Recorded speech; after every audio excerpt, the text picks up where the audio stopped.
فاتحہ۔ بسم اللہ الرحمن الرحیم، الحمد للہ رب العالمین الرحمن الرحیم مالک یوم الدین، ایاک نعبد و ایاک نستعین، اہدنا الصراط المستقیم صراط الذین انعمت علیہم غیر المغضوب علیہم ولا الضالین، صلی علی محمد وعلی محمد۔ اعوذ باللہ من الشیطان الرجیم، بسم اللہ الرحمن الرحیم۔ الحمد للہ الذی لا یبلغ مدحته القائلون ولا یحصی نعماءه العادون ولا یعدی حقه المجتہدون، الذی لیس لصفته حد محدود ولا نعت موجود ولا وقت معدود ولا اجل ممدود، فطر الخلائق بقدرته ونشر الرياح برحمته، الصلاة والسلام على الرسول المسدد المصطفى العمجد المحمود الأحمد، سيدنا ومولانا ومولى الكونين جد الحسن والحسين عاني أبا القاسم محمد، اللهم صل على محمد وعلى محمد وآلہ الطیبین الطاہرین المعصومین الذین قال اللہ انما یرید اللہ لیذہب عنکم الرجس اہل البیت ویطہرکم تطہیرا، اللہم صل علی محمد وعلی محمد ولعنۃ اللہ علی اعدائہم اجمعین من یوم عداوتہم الی قیام یوم الدین، اما بعد، قال الحکیم فی قرآن الکریم، بسم اللہ الرحمن الرحیم، وقضى ربک ان لا تعبدوا الا ایاہ وبالوالدین احسانا، اما یبلغن عندک الکبر احدہما او کلاہما فلا تقل لہما اف ولا تنہرہما وقل لہما قولا کریما، واخفض لہما جناح الذل من الرحمہ، وقل رب ارحمہما کما ربیانی صغیرا۔ صلوات۔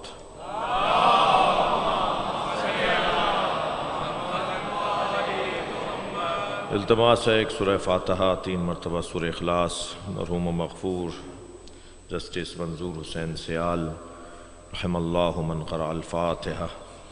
بسم اللہ الرحمن الرحیم، الحمد للہ رب العالمین الرحمن الرحیم مالک یوم الدین، ایاک نعبد و ایاک نستعین، اہدنا الصراط المستقیم صراط الذین انعمت علیہم غیر المغضوب علیہم ولا الضالین۔ بسم اللہ الرحمن الرحیم، قل هو اللہ احد اللہ الصمد لم یلد ولم یولد ولم یکن له کفوا احد۔ بسم اللہ الرحمن الرحیم، قل هو اللہ احد اللہ الصمد لم یلد ولم یولد ولم یکن له کفوا احد۔ اللہم صل علی محمد وعلی محمد۔ مغفرت کے لیے صلوات پڑھیں گے۔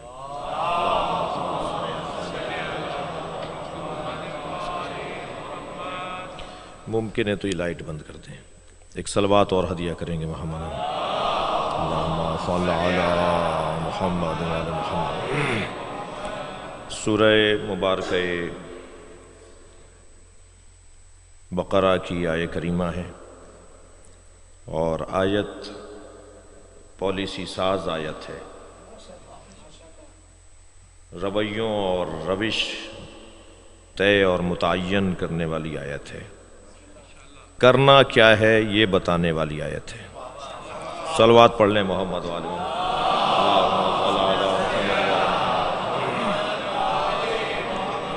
یوں تو قرآن کی ہر آیت ہمارے لیے رہنما، اور قرآن کی حتیٰ ایک ایک لفظ اور ایک ایک حرف ہمارے لیے رہنما ہے۔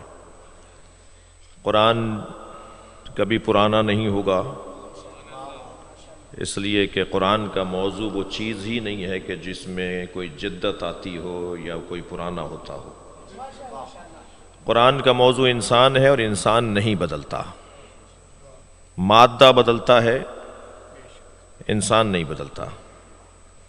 کپڑے تبدیل ہو گئے، ہمارے دادا کچھ اور پہنتے تھے، کھانے بدل گئے ہماری دادیاں پردادیاں کچھ اور بناتی تھیں، سواریاں بدل گئیں ہمارے بڑے کسی اور سواری پر بیٹھتے تھے، مکان بدل گئے ہمارے، آج وہ تاریخی ورثہ شمار کیا جاتا ہے، جسے قدیمی عمارتوں کو ہم جب دیکھتے ہیں تو کہتے ہیں یہ چیزیں بدلی ہیں، مگر کپڑوں میں جانے والے اور کپڑے اوڑھنے والے تبدیل نہیں ہوئے، مکانوں میں رہنے والے نہیں بدلے۔ 1400 سال پہلے جو بچہ تھا آج بھی بچہ ویسا ہی ہے، 1400 سال پہلے جوانوں کا جو مزاج تھا آج بھی جوانوں کا وہی مزاج ہے۔ کچھ باتیں تو ایسی ہیں کہ ان کو دہرانے سے شرمندگی ہوگی، ورنہ ہمارے بڑے بھی وہ کام کر گئے کہ جو بعض کام آج کرتے وقت بچوں کو تکلف ہو رہا ہوتا ہے۔ صلوات پڑھ لیں ذرا محمد علیہ اللہم صل علی۔ جوان نہیں بدلا، بچے نہیں بدلے، بوڑھے نہیں بدلے، خواتین ویسی ہی ہیں جیسے پہلے تھیں، لہٰذا مادہ ضرور بدلا ہے مگر انسان نہیں بدلا۔ اور قرآن کا موضوع مادہ ہے ہی نہیں، قرآن کھانوں سے متعلق بات ضمناً کرتا ہے، اصلی موضوع قرآن کا کھانا نہیں ہے، ڈشز نہیں ہے، قرآن کا اصلی موضوع کپڑے نہیں ہے، اصلی موضوع مکان نہیں ہے، اصلی موضوع سواریاں نہیں ہیں، جو تبدیل ہو گئیں، جو تبدیل ہو جاتی ہیں، جو تبدیل ہو جائیں گی، وہ قرآن کا موضوع ہی نہیں ہے۔ قرآن کا موضوع انسان ہے جو نہیں بدلتا۔ 1400 سال پہلے والے انسان کے احساسات اور جذبات، خواہشات، موانع اور جاذبیت وہی تھی جو آج کے انسان کی ہے، لہٰذا جب انسان نہیں بدل رہا تو پھر جس کو مد نظر رکھتے ہوئے کتاب اتاری گئی ہے وہ بھی تبدیل نہیں ہوگا، یعنی قرآن بھی نہیں بدلے گا۔ خالق کا کلام قرآن اور مخلوق کا کلام نہج البلاغہ، یہ دو ایسے صلوات پڑھ لیں ذرا محمد و آل محمد۔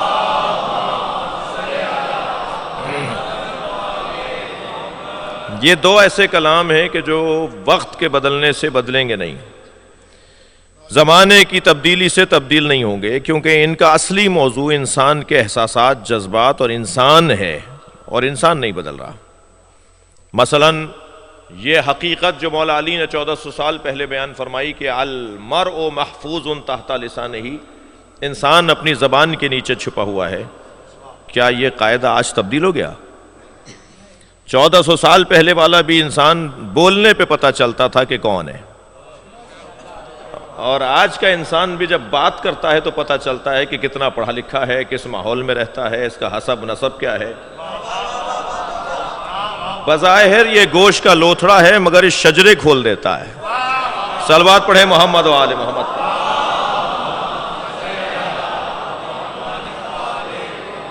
ایک حقیقت ہے اور یہ تبدیل نہیں ہوئی، جبکہ یہ بہت پرانا بیان ہے، مولا علی کا بہت پرانا بیان ہے، مولا علی کا بیان ہے، اس لیے علی کے ساتھ ہمیشہ علی کا کلام بھی علی رہتا ہے۔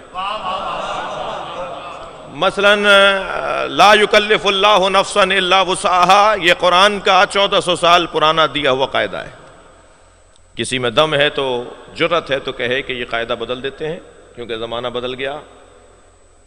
اللہ کہہ رہا ہے کہ اللہ کسی کو وہ کام ہی نہیں دیتا، ذمہ داریاں ہی نہیں سونپتا، ذمہ داریاں ہی نہیں دیتا، مگر دیتا ہے تو اتنی دیتا ہے جتنی وہ کر سکتا ہے۔ ہر ایک کو اس کی ہمت اور اس کی توانائی کے مطابق ذمہ داریاں دی جاتی ہیں، یہ ایک حقیقت ہے، اسے آپ بدل نہیں سکتے۔ کل کا بچہ زیادہ روتا تھا کہ آج کے بچے نے رونا بند کر دیا؟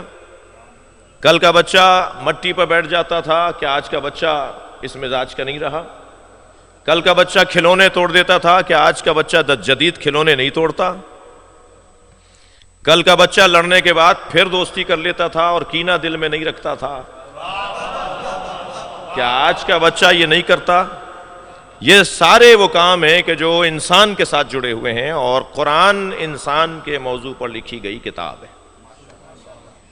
یہاں بھی ایک بہت بڑی لائبریری ہے، ابھی میں اس کو دیکھوں گا، جب عمارت بن رہی تھی اس وقت حاضری ہوئی تھی، لائبریری بننے کے بعد حاضری نہیں ہو پائی۔ جسٹس صاحب سے بھی گزارش کروں گا کہ ہماری ہمراہی فرمائیں، کچھ دیر ساتھ گزرے ہیں۔ بخاری صاحب سے بھی گزارش کروں گا، اللہ منظور صاحب کی مغفرت فرمائے، ان کے درجات کی بلندی کے لیے صلوات عطیہ کریں۔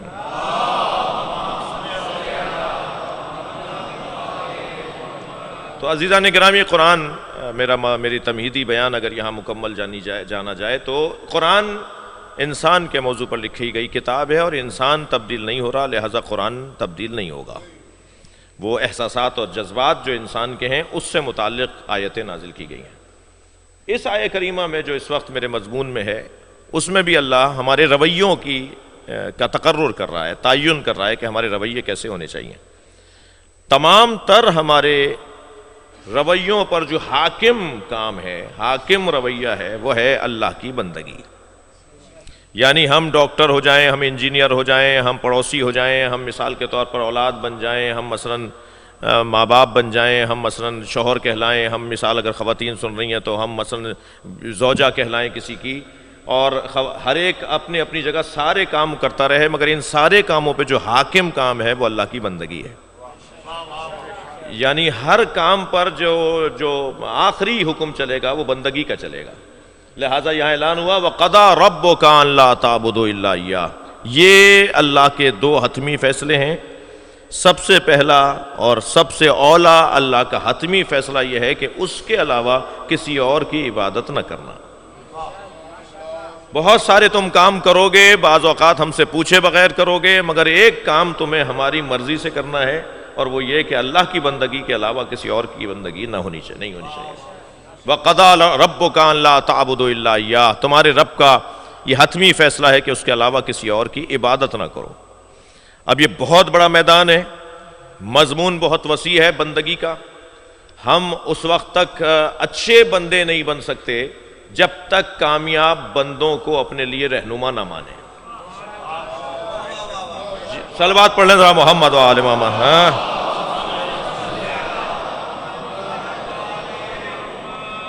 کامیاب بندوں کو، توجہ آپ میرے ساتھ رکھیں،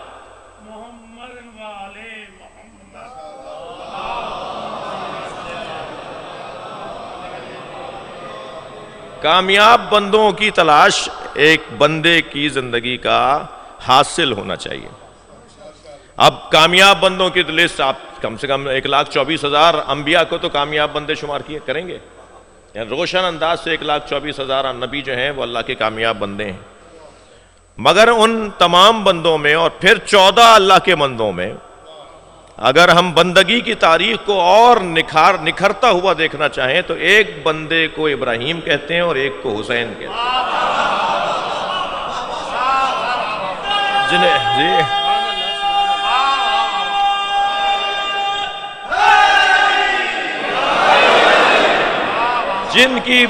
جن کی بندگی کا اعلان خود اللہ نے کیا ہے۔ ایک کامیاب ترین بندہ پروردگار حضرت ابراہیم، اور ایک کامیاب ترین بندہ پروردگار حسین ابن علی، اور دونوں کی بندگی کا حسن، صاحبان دقت بیٹھے ہیں، مجلسی لوگ بیٹھے ہیں، ذوق والے لوگ بیٹھے ہیں، اس لیے جملہ کہنے جا رہا ہوں، دونوں کی بندگی کا عروج ان کا عشق الہی تھا۔ کوئی اللہ کا اچھا بندہ نہیں بن سکتا جب تک کہ اللہ سے عشق نہ کرے، اور اس مفہوم عشق کو آپ ہر کام اور ہر میدان میں لے جا سکتے ہیں۔ اچھا جسٹس کوئی نہیں بن سکتا، اچھا جج کوئی نہیں بن سکتا، اچھا قانون دان کوئی نہیں بن سکتا، اچھا منصف کوئی نہیں بن سکتا جب تک وہ انصاف سے عشق نہ کرے۔ اچھا عالم کوئی نہیں بن سکتا جب تک کہ وہ علم دین سے عشق نہ کرے۔ اچھا سوزخان کوئی نہیں بن سکتا جب تک وہ سوزخانی سے عشق نہ کرے۔ بس ہر شخص جب تک اپنے کام سے عشق نہیں کرے گا وہ کام اس کا نہیں ہوگا، وہ کام اس کا شمار ہی نہیں ہوگا۔ کہیں گے جی حادثتاً ہو گیا، اتفاقاً آ گئے، انہیں یہاں آنا نہیں تھا، گزر رہے تھے یہاں نہیں، یہاں مڑ گئے، انہیں کہیں اور جانا تھا یہاں آ گئے۔ لیکن اگر کام سے عشق ہوگا تو وہ کام اس کا کام کہلائے گا۔ میں اپنے ان بچوں اور جوانوں سے گزارش کروں گا، کچھ مجھے کالے کوٹ میں بھی وکیل حضرات بھی نظر آ رہے ہیں، کچھ قانون دان بھی نظر آ رہے ہیں، اور ظاہر ہے ہر شخص کسی نہ کسی فیلڈ اور شعبے سے جڑا ہوا ہے۔ اس وقت تک ہم اپنے اوپر رکھ کر بات کروں گا، اس وقت تک ہم کامیاب نہیں ہوں گے جب تک کہ اپنے کام سے عشق نہیں کریں گے۔ جی میں مولانا سے ابھی ملاقات ہوئی، یہاں انہوں نے ایک نصاب تعلیم مرتب کیا ہے خطباء و ذاکرین کے لیے، تو ایک دفعہ مدرسے میں جانے کا اتفاق ہوا، طالب علموں نے ملاقات کی تو انہوں نے مجھ سے پوچھا کہ جی آپ اپنے مثلا ان چند باتوں کی طرف، تو میں نے ان سے کہا کہ جب تک آپ اپنے کام سے حریص نہیں ہوں گے نا، کام سے حریص، رات 2 بجے بھی اگر کام ناتمام رہا اور اٹھ کے بیٹھ کر وہ اٹھنا اور پھر اس کام کو کرنے کی ضرورت ہوئی تو اٹھنا پڑے گا، وہ کامیاب انسان نہیں ہوگا اپنی فیلڈ کے اندر، اپنے شعبے کے اندر، کہ جو اپنے کام کو ثانوی حیثیت دیتا ہو۔ جب تک اپنے کام کو اولویت نہیں دے گا اس وقت تک وہ کامیاب انسان نہیں ہوگا۔ ہمیں اگر ہم سے کوئی جھوٹے سے کہے کہ مجلس پڑھ لو، اگرچہ اب حالات میرے بدل گئے ہیں، میں اب مشکل ہے وقت کی، یعنی 48 گھنٹے کا دن بھی اگر ہو تو ہمارے لیے کم پڑ رہا ہے، لیکن میں جنرل ایک عام بات کر رہا ہوں کہ اگر ہم سے کوئی جھوٹے سے بھی کہنا کہ یہ کام کریں اور وہ کام آپ کا ہو تو ہمیں اسے سچ مان لینا چاہیے کہ یہ ہمیں کام دیا جا رہا ہے۔ تکلف کرنا، بہانے کرنا، اس کام کو اس سے چڑنا، اس سے اکتانا، یہ پھر وہ اس کا کام نہیں ہے۔ اس کا مطلب ہے کہ وہ حادثتاً یہ کام کر رہا ہے، ارادتاً نہیں کر رہا۔ توجہ چاہوں گا۔ تو اللہ سے عشق ممکن ہی نہیں ہے اور کسی بھی کام سے عشق ممکن نہیں ہے جب تک کہ اس سے سنجیدگی نہ ہو، اس سے عشق نہ ہو۔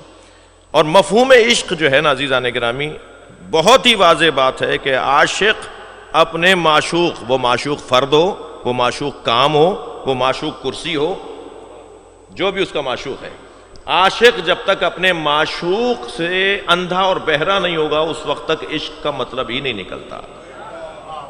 اسی لیے بے خطر کود پڑا آتش نمرود میں عشق، عقل ابھی محو تماشائے لبے بام رہی۔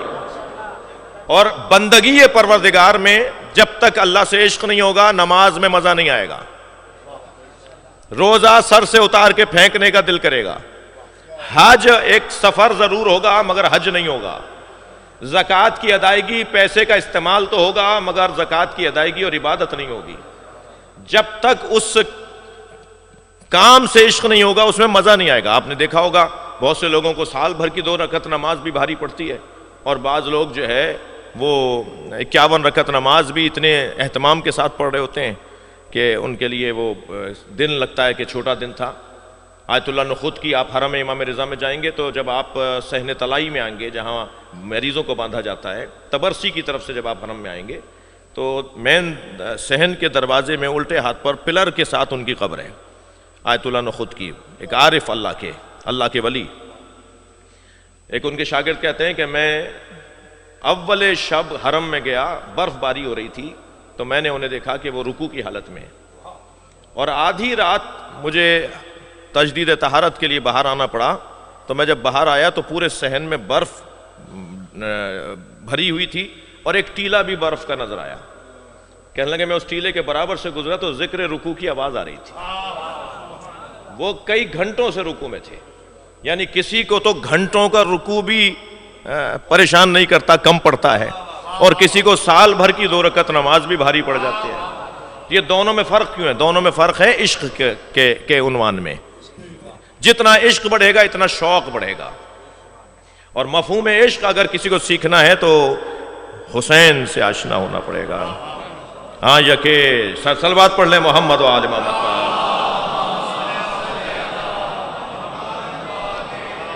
جسے علامہ اقبال کہتے ہیں مادر آن مرکز پرکار عشق، مادر آن کاروان سالار عشق۔ یہ سیدہ اس حسین کی ماں ہے جو عشق کے دائرے کا مرکز ہے، یہ سیدہ اس حسین کی ماں ہے جو عشق کے کاروان کا سالار ہے۔ اور پھر باب عشق کے اندر جب آئیں گے تو وادی کچھ اور ہے، عشق پر اعمال کی بنیاد رکھ۔ صلوات پڑھ لیں ذرا محمد و آل محمد۔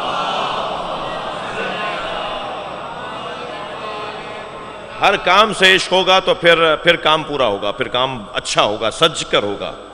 اقبال کہتے ہیں کہ عشق پر اعمال کی بنیاد رکھ، عقل کو تنقید سے فرصت نہیں۔ عقل تو کچھ عشق، اچھا پھر عقل جب کمال پر پہنچتی ہے تو وادی عشق شروع ہوتا ہے۔ ایسا نہیں ہے کہ عقل اور عشق میں کوئی لڑائی ہے، عقل اور عشق میں لڑائی نہیں ہے، درجے ہیں۔ عقل چھوٹے درجے کو کہا جاتا ہے، عشق عقل کے بعد والے درجے کو کہا جاتا ہے۔ آپس میں لڑائی نہیں ہے ان میں، یہ اسی لائن میں دونوں موضوعات بنتے ہیں۔ تو عشق، اپنے کام سے عشق، بندگی کی راہ میں حضرت ابراہیم اور امام حسین، مگر ابراہیم علیہ السلام نے سب کچھ اللہ کی راہ میں دے دیا.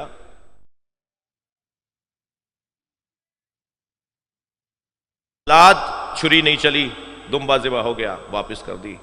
جان آگ میں جلے نہیں، اللہ نے واپس کر دی. مگر وہ تو تیار تھے سب کچھ دینے کو، انہوں نے سب کچھ دے دیا اللہ کی راہ میں، مگر اللہ نے وہ ساری چیزیں واپس کر دیں، یہ کہہ کر واپس کر دیں کہ وَفَدَيْنَاهُ بِذِبْحٍ عَظِيمٍ، ہم اس قربانی کو ایک بڑی قربانی پر مؤخر کر رہے ہیں. إِنَّ هَذَا لَهُوَ الْبَلَاءُ الْمُبِينُ، یہ بہت بڑی آزمائش تھی جو ہم نے ایک عاشق سے لی ہے. وَفَدَيْنَاهُ بِذِبْحٍ عَظِيمٍ وَتَرَكْنَا عَلَيْهِ فِي الْآخِرِينَ، اور یہ جو بڑی قربانی ہم ان سے لیں گے وہ ان کی اولاد میں سے لیں گے جو آخری زمانے میں آئے گی. سلام علی ابراہیم، صلوات پڑھ لیں ذرا محمد و آل محمد پر.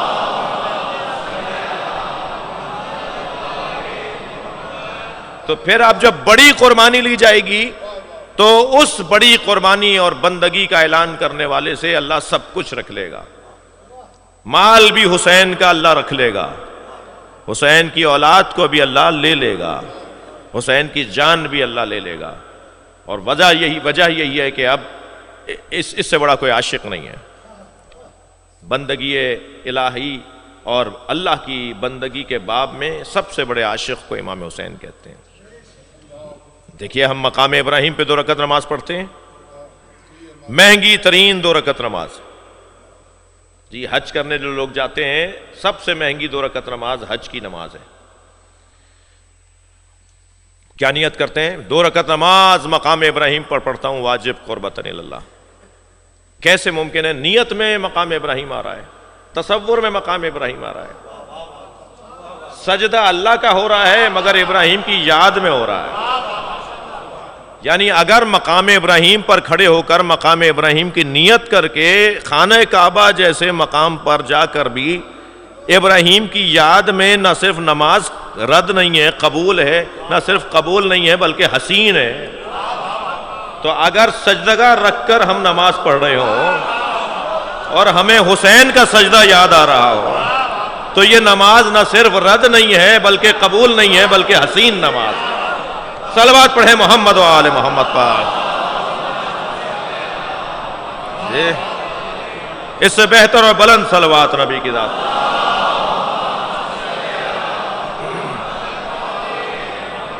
اور یہ کیسی اللہ کی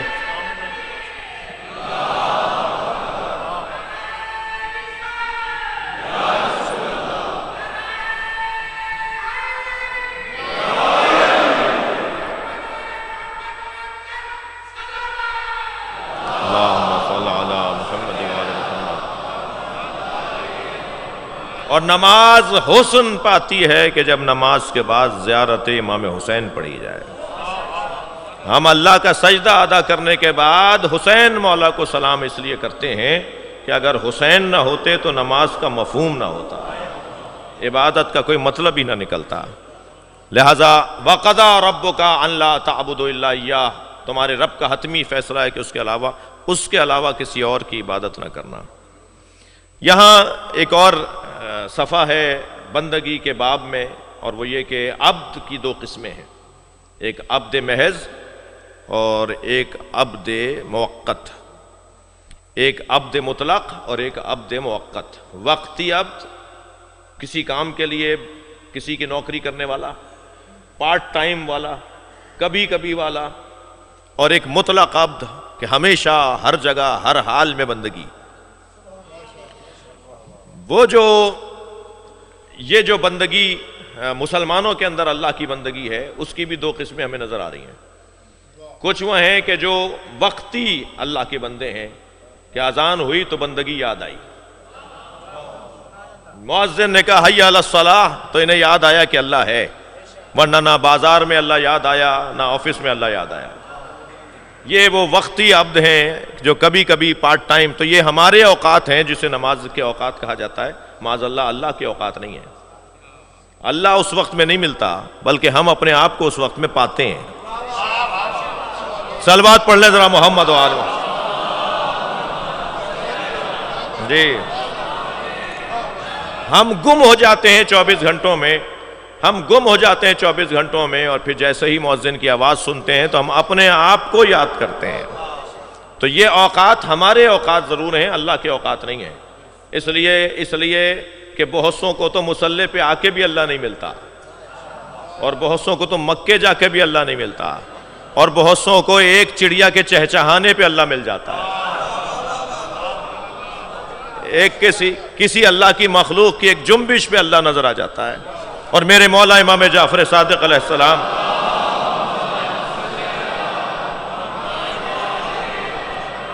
ارشاد فرماتے ہیں کہ اے حضرت مفضل ابن عمر سے، حضرت مفضل ابن عمر سے مولا امام صادق نے فرمایا کہ زیادہ دور جانے کی ضرورت نہیں ہے، اپنے چہرے کو آئینے میں دیکھو تمہیں اللہ نظر آئے گا۔ ذرا غور تو کرو کہ کیا بنایا ہے اس نے۔ یہ مہنگی ترین چیزیں جو اربوں خربوں میں بھی ہم کسی کو دینے کو تیار نہیں ہیں۔ یہاں کوئی ہم سے کہے یہ بھون کاٹنے کا کہہ دے، ہم سے ایک پلک منڈوانے کا ہم سے کوئی کہہ دے کہ صاحب 20,000 روپے دوں گا، ایک ذرا اپنی کوئی جو ہے نا وہ پلکیں اٹھوا لو جی، ناک کٹوا لو، انگوٹھا کٹوا لو، ہم نہیں دینے کو تیار ہیں۔ اربوں خربوں اگر مادی اعتبار سے بھی وزن بنائیں تو یہ ساری چیزیں اللہ نے مفت میں دے دی ہیں، اور وہ صرف یہ چاہتا ہے کہ تم مجھے یاد رکھو، یاد رکھو کہ تمہارا کوئی بنانے والا ہے، تمہارا کوئی پالنے والا ہے۔ تو بس وہ جو عبد موقت ہے وہ بہرحال ہے، لیکن عبد محض حسن ہے بندگی کی راہ میں۔ ایک شخص کو پریشانیاں تھیں، مالی الجھنیں تھیں، تو اس کے غلام نے کہا حضور آپ مجھے بازار میں لے جا کے بیچ دیجئے، اس پیسے سے اپنے مسئلے کو حل کر لیجئے۔ اس نے کہا تمہارے پیسے اتنے ملیں گے نہیں جتنے پیسے مجھے چاہیے۔ کہا نہیں، آپ اتنی ہی قیمت میری لگائیے جتنے پیسے آپ کو چاہیے۔ کہا کوئی نہیں دے گا، پیسے مجھے زیادہ چاہیے اور تمہاری قیمت اتنی نہیں ہے۔ کہا نہیں حضور آپ اتنی ہی قیمت لگائیے جتنے پیسے آپ کو چاہیے، اور ایسے ہی ہو کہ آپ مجھے بیچ ڈالیے اور اس پیسے سے اپنا مسئلہ حل کیجئے۔ بازار لے گیا، لوگ کہنے لگے جی اتنا مہنگا تو نہیں ہے جتنا تم بتا رہے ہو۔ کیا اس کے اندر وہ صفت ہے، وہ غلام نے جو بتائی تھی کہ آپ جواب یہ دیجئے گا اگر کوئی کہے کہ یہ اتنا مہنگا تو نہیں ہے، کہ اس کے اندر وہ صفت ہے جو ایک بندے میں ہونی چاہیے۔ بازار بردہ فروشی میں لے گیا اور آواز لگائی تو ایک آدھ دو لوگ رکے، انہوں نے کہا جی اتنا مہنگا، یہ تو ہے نہیں اتنا۔ کہا نہیں، اس میں وہ صفت ہے جو ایک بندے میں ہونی چاہیے۔ تو ایک صاحب بہرحال آزمانے کے لیے انہوں نے خرید ہی لیا، اور گھر لے جا کے اتنا مارا اسے، اتنا پیٹا، اسے لہو لہان کر دیا، اور جب یہ بے ہوش ہو گیا اور اس کے بعد جب اسے افاقہ ہوا تو اس سے پوچھا جب میں تمہیں مار رہا تھا تو تم مجھ سے کیوں نہیں پوچھ رہے تھے کہ آخر میں نے کیا کیا ہے، مجھے مار کیوں رہے ہو؟ تو اس نے کہا وہ جو بھاری پیسے آپ دے کر آئے ہیں وہ اسی بات کے تو دے کر آئے ہیں۔ مملوک کبھی مالک سے کیوں نہیں بولتا؟ صلوات پڑھ لیں ذرا محمد و آل محمد جی، اس سے بہتر اور بلند صلوات نبی کی ذات پر اللہم صل علی۔ تو اگر بندہ پروردگار ہے، اگر اللہ کا بندہ ہے، تو پھر اپنے مالک سے یہ نہیں کہے گا کہ کیوں۔ یہ ہے وہ ایک مثالی کیفیت اگر بندگی کی باب میں اور بندگی راہ میں ہم اگر بڑھنا چاہیں گے تو۔ مگر اس حتمی فیصلے کے بعد اللہ نے جس فیصلے کو اہمیت دی ہے، مجھے معاف کیجئے گا میں اس منزل تک آنے میں کچھ تاخیر کر گیا، اللہ نے اس حتمی فیصلے کے بعد جس فیصلے کو اہمیت دی ہے وہ فیصلہ یہ ہے کہ وَبِالْوَالِدَيْنِ احسانا، اپنے والدین کے ساتھ اچھا برتاؤ رکھنا۔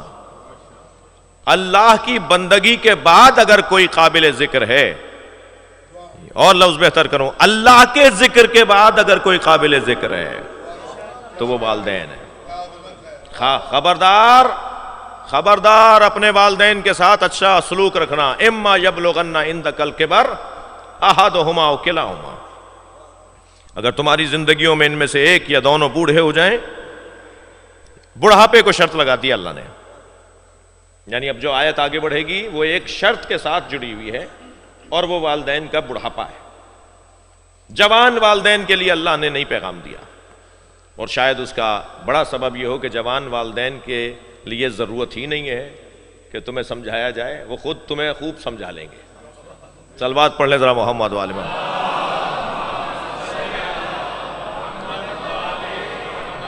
یہ بوڑھے ماں باپ ہوتے ہیں کہ جو محتاج ہو جاتے ہیں، جن کے ہاتھ پیروں میں راشا آ جاتا ہے، جن کو چلنے میں گھٹنوں میں تکلیف ہوتی ہے، جنہیں پریشانیوں کا سامنا، جنہیں دوا چاہیے، بستر چاہیے، سہارا چاہیے. کوئی لے جائے گا تو جائیں گے، کوئی ملوانے لے جائے گا فلاں عزیز سے تو یہ جا سکیں گے. یہ مجلس میں جانا چاہتے ہیں مگر ان کے پیروں میں دم نہیں ہے، کوئی پوتا، بھتیجا، بیٹا سہارا دے گا تو جائیں گے. یہ اب بات بات میں، قدم قدم پر، یہ طہارت کے لیے بھی اگر مستراح میں جانا چاہیں تو انہیں کسی سہارے کی ضرورت ہے.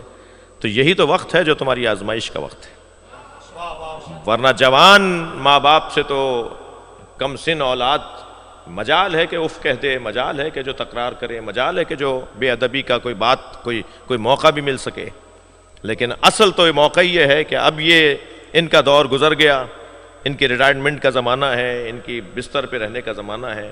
اب وہ پینشن کی وہ بھی تمہارے ہی ہاتھ میں ہے، اب ان کے سارے اختیارات بھی تمہارے ہاتھ میں ہیں. تم اونچا بھی بول لو گے تو یہ کیا کر لیں گے سوائے رونے کے. تم اگر ان کے ساتھ کچھ بدسلوکی بھی کرو گے تو کیا کر لیں گے. یہ تمہیں پھر بھی چھوڑ کر نہیں جائیں گے. تم ان کی کھانسی پر، ان کے زکام پر، ان کے چھینکنے پر، ان کے ہائے ہوئی کرنے پر تم تو انہیں چھوڑ کر چلے جاؤ گے، مگر یہ تمہیں چھوڑ کے کہاں جائیں گے. لہٰذا یہی تو دور ہے کہ جو تمہاری آزمائش کا دور ہے، تمہاری امتحان کا دور ہے. اور عزیزان گرامی، جنہوں نے اپنے مجبور اور محتاج اور بزرگ اور معمر ماں باپ کی خدمت کی، اللہ نے ماں باپ کی خدمت پر ولایتیں بانٹی ہیں. جی جی صلوات پڑھ لینا محمد و آل محمد.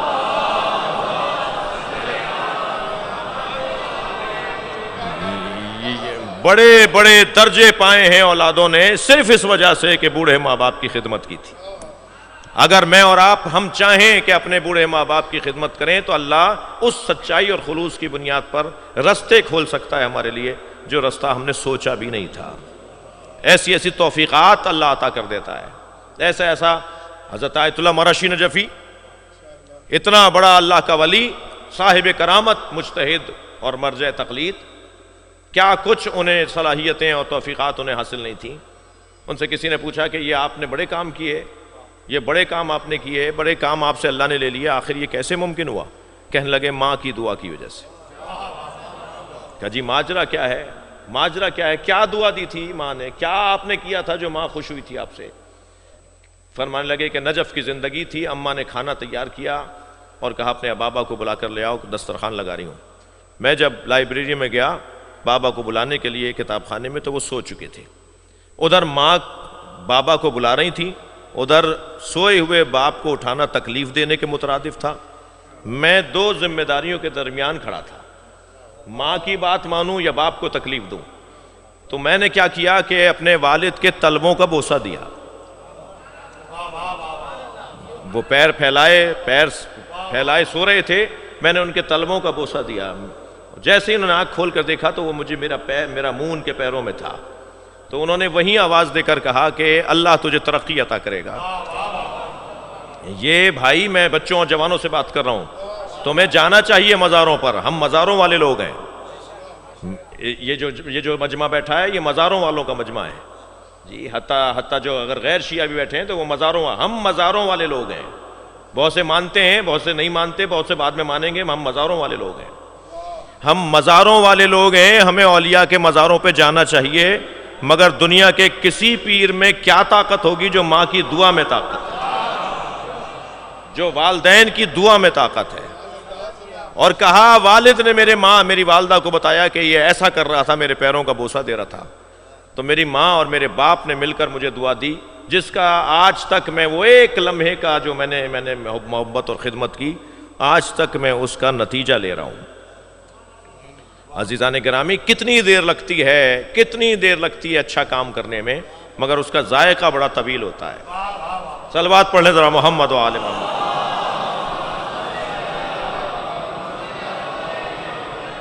اما یبلغن عندک الکبر احدہما او کلاہما، ایک یا دونوں اگر تمہاری زندگیوں میں بوڑھے ہو جائیں، فلا تقل لہما اف، انہیں اف تک نہ کہنا. اف کتنا چھوٹا لفظ ہے. اف، الف فے اف، اس سے چھوٹا لفظ ہی نہیں ہے.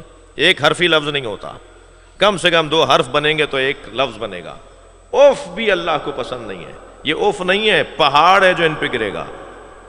اس لیے کہ اب ان کے پاس اختیارات نہیں رہے، انہوں نے تمہیں پالا، تمہیں بڑا کیا، تمہاری ضدیں، تمہاری خواہشات، تمہاری آرزویں پوری کیں، اور اب اتنا ہی سی بات پر تم اف بول بیٹھے کہ انہوں نے کہا یہ پانی نہیں پیوں گا، اس گلاس میں نہیں، اس گلاس میں نہیں، اس گلاس میں پیوں گا، اس برتن میں نہیں کھاؤں گا، اس برتن میں کھاؤں گا، یہ والا چمچہ اٹھا لو، دوسرا لا کے رکھ دو، تم نے اس پہ اف بول دیا، یہ پہاڑ بن کے ان پہ گرے گا اف۔ فلا تقل لهما اف ولا تنهرهما، اور خبردار جھڑک کر انہیں بات نہ کرنا، پیر پٹک کے نہیں جانا، جی شور مچاتے ہوئے ان کے پاس سے نہیں جانا، ولا تنهرهما، مگر بات کرو تو قل لهما قولا کریما، اچھے الفاظ، میٹھے الفاظ، پیارے الفاظ والدین کے لیے۔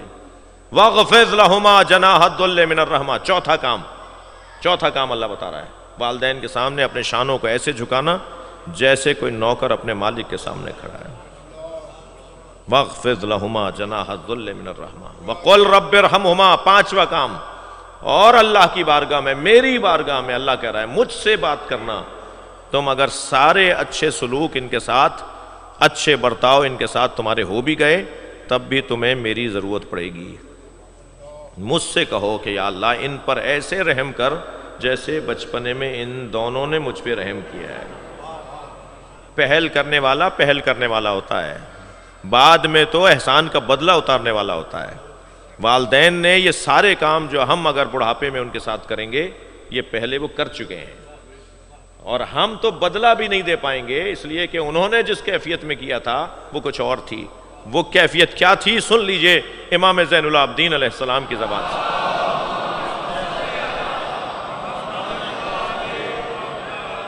امام سے پوچھا مولا میں نے اپنی ماں کی اتنی خدمت کی ہے، کیا میں نے بدلہ ادا کر دیا؟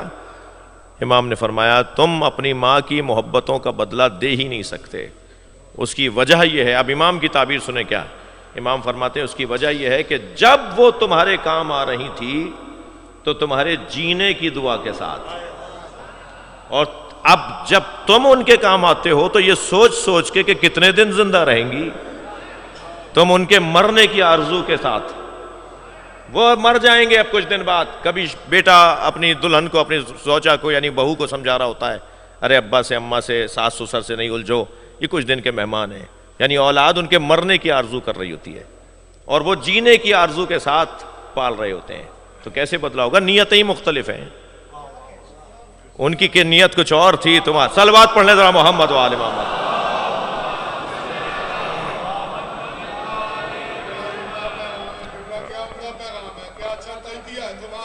اللہ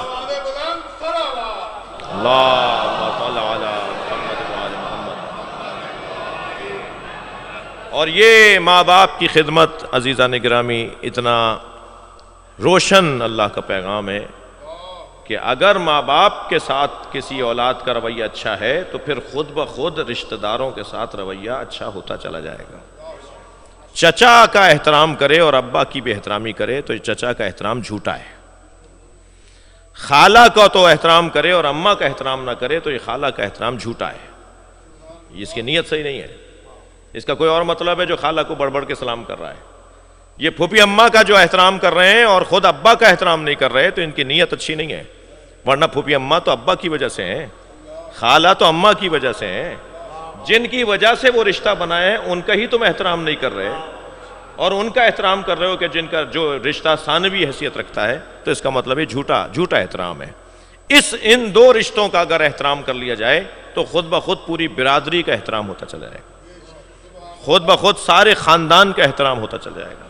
بس پیغام یہ ہے کہ جو احسان فراموش ہو جائے وہ انسان ہی نہیں رہتا، جو احسان فراموش ہو جائے، خلاصہ کر دیا ایک جملے کے اندر، مجلس مکمل کر رہا ہوں، جو احسان فراموش ہو جائے وہ انسان ہی نہیں رہتا۔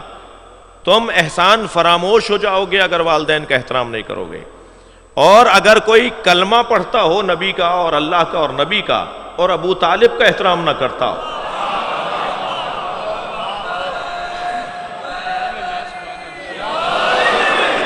تو اسے نہ صرف مسلمان نہیں کہا جا سکتا، اسے انسان بھی نہیں مانا جا سکتا۔